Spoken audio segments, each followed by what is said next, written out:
Welcome back to Blaise Alexander. Today we're going to work with one of our technicians, Colby, to show you guys how to change a windshield wiper blade.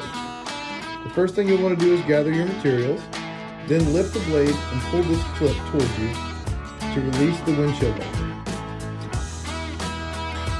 The next thing you'll want to do is place a rag below the arm to make sure you don't damage your windshield.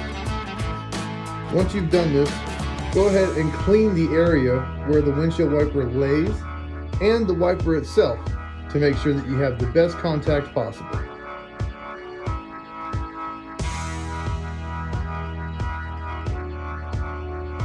Once you've got everything cleaned, now it's time to install the wiper blade. You'll notice the claws on the back of the wiper here that'll click into the wiper arm. You'll pull that until it's seated, and once it clicks, you know you're good. Then you'll raise the wiper and push the clip forward to ensure that it locks and holds the wiper arm into place. Remove the rag and replace the windshield wiper. And that's it.